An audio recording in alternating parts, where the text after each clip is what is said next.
Every day we hear about Ukraine. Freezing rain falling into trenches, missile strikes, civilians tortured and murdered, cities, schools, museums, and libraries destroyed, 500 churches and religious sites obliterated. Several 100,000 people have perished there in only 1 year. And so lately, trying to make sense of this and to understand, I have been reading the poetry of Czeslaw Milosz, the famous Polish poet. Milosz was about 14 years old during World War I when the German army invaded Vilnius. He was there with his mother because his father had been conscripted by the Russians. Later, in the Polish-Soviet War in 1919, he and his mother were fired on by troops.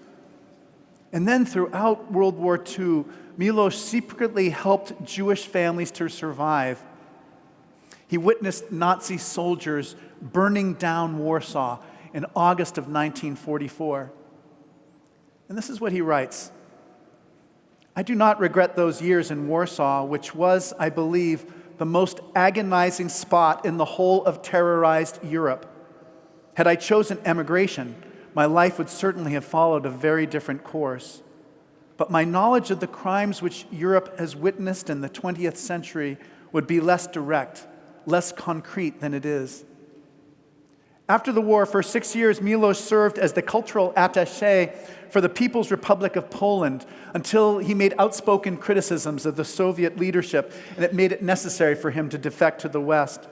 He ended up having a very long career at the University of California, Berkeley, and some of his faculty colleagues, when he won the Nobel Prize for Literature in 1980, were surprised because they did not even know that he was a poet. He wrote in Polish, so Americans couldn't understand what he said. And people in Poland, they couldn't read it either because he was censored. He writes as a refugee and as an immigrant. And this sermon has more of his poems than I've ever put of poetry into a sermon before. I'm going to begin with his poem, Faithful Mother Tongue. Faithful Mother Tongue, I have been serving you. Every night I used to set before you little bowls of colors so you could have your birch, your cricket, your finch as preserved in my memory. You were my native land. He goes on. Now I confess my doubt. There are moments when it seems to me I have squandered my life. For you are the tongue of the debased, of the unreasonable, hating themselves even more than they hate other nations, a tongue of informers, a tongue of the confused, ill with their own innocence. But without you, who am I? Milosz persists in this lonely work because he does not want to forget what has happened. And he writes about terrible destruction and cruelty.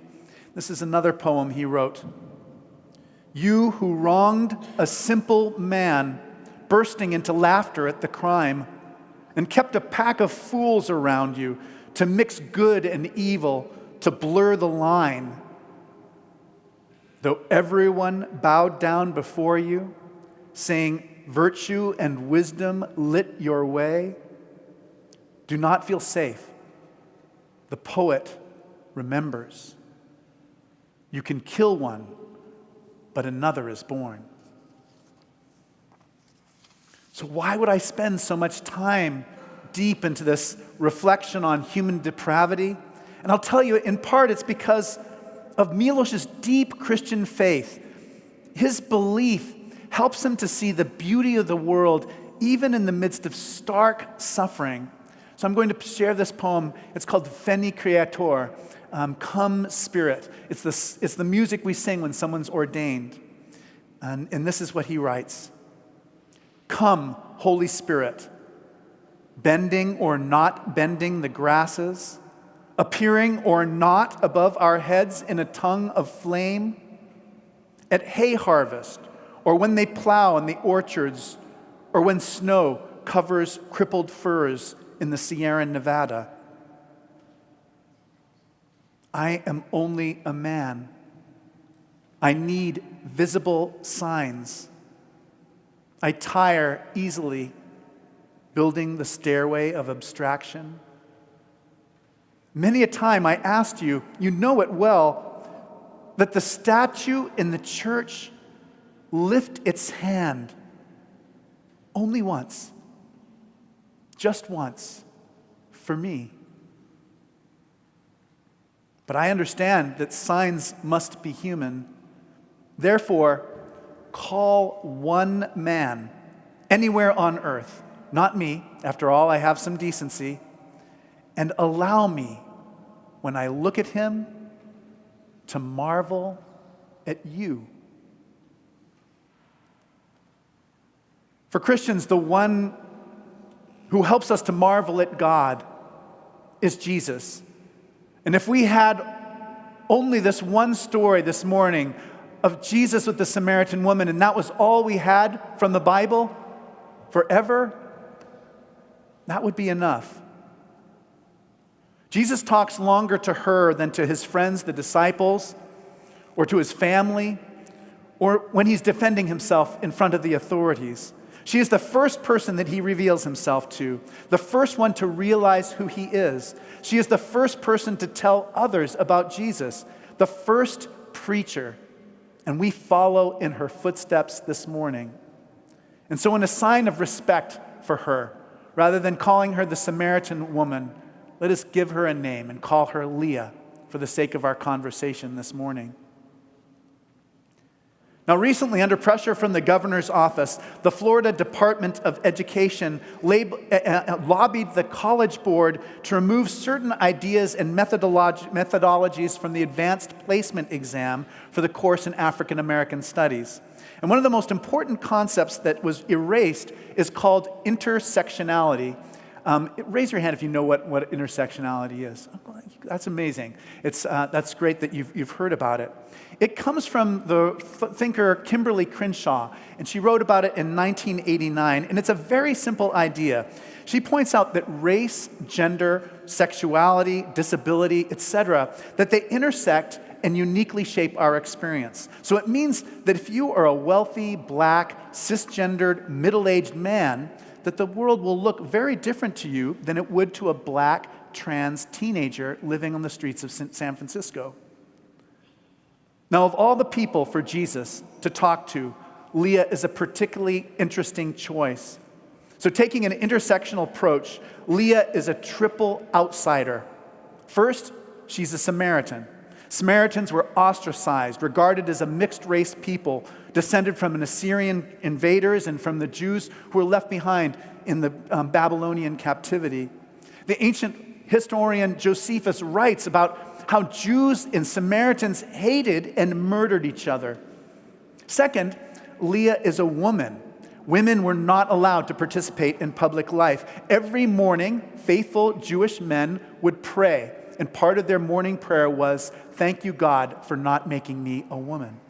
Women were regarded as dangerous. Religious leaders were not allowed to talk to women in public, not even their own wives. An intersectional approach shows us that Samaritan women were particularly regarded as unclean permanently. Jews did not share drinking vessels with any Samaritans because according to the Mishnah, Tractate Nida 4:1, quote, Samaritan women are deemed menstruants from the cradle. In other words, Samaritan women were polluted permanently, unable to be made clean. Now finally, third, Leah is a disgraced woman. The others all make it their visit to the well in the morning, and they chat and talk and visit with one another. But Leah is not welcome with them. Instead, she has to come alone at noon. She is the one they're chatting about. And the reason is she has had 5 husbands and lives with a man who is not her husband now. That is a picture of who Leah is. She's a woman who's used to being avoided. And she and Jesus They have every reason to stay away from each other. And how surprising it must have been when Jesus, with compassion in his eyes and in his voice, asks her for a drink of water. She must have been so surprised. Is this person lost? She knows that there are rules that the Jews have that mean that they can't share a drinking vessel. And then they talk. And against all expectations, because Jesus is talking in very symbolic language, Leah understands what he's saying. She understands and she wants that living water that he offers her. She says, "Sir, give me this water." And then the subject abruptly changes and Jesus asks her about her husband. Now at this turning point, she has a choice.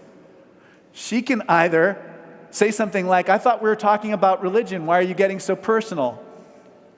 Or she can lie. So she said, "I have no husband," which is literally true, but only barely. And Jesus tells her the rest of the truth about herself. So in other words, instead of pulling away, Jesus, in his love for her, draws nearer. And all of a sudden, she finds it all overwhelming, and she tries to change the subject again back to religion and that old debate between the Jews and the Samaritans. She probably thinks that if Jesus knows about the husbands, he's going to know pretty much everything else too. And she hopes to use this debate to confuse matters, to help her step away from him and hide. But it doesn't work. When she steps back, Jesus moves closer to her.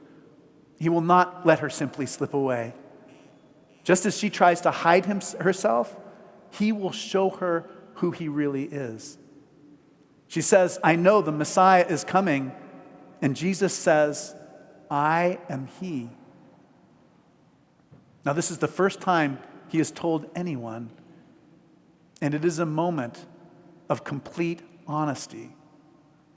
The triple outsider and the Messiah, they encounter each other with no pretenses. All the rules, the taboos, the prejudices, the history, all of it falls away, forgotten. So Jesus shows Leah who she really is. Beyond all possible identities, she is a child of God. And this is true today too.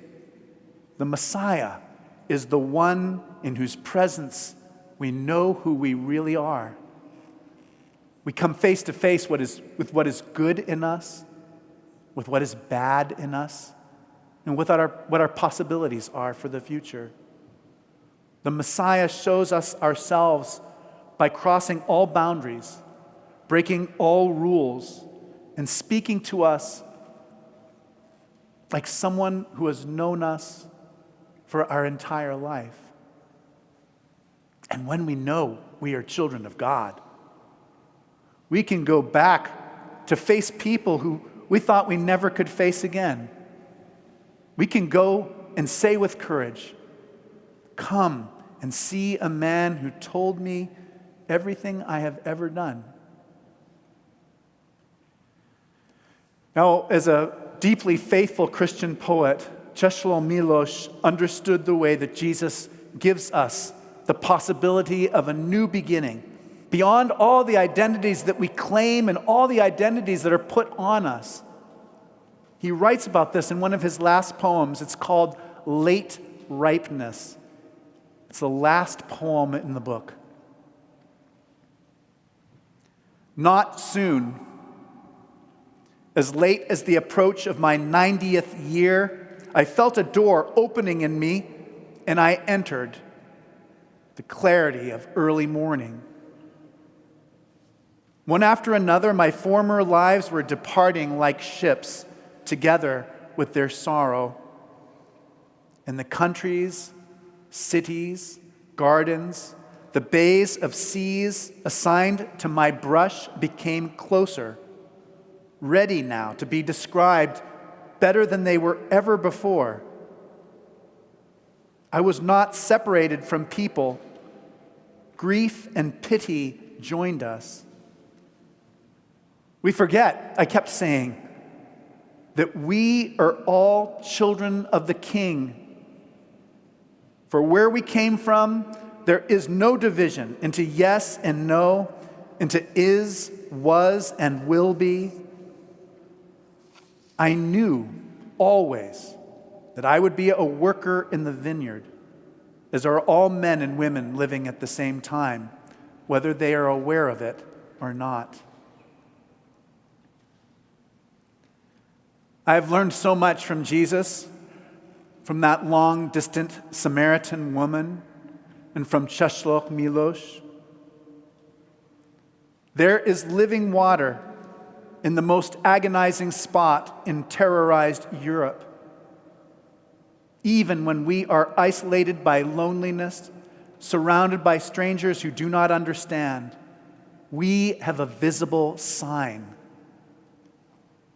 The statue lifts its hand, and we no longer have to be separated from others. God is spirit, and we are all children of the King. Come and see a man who told me everything I have ever done.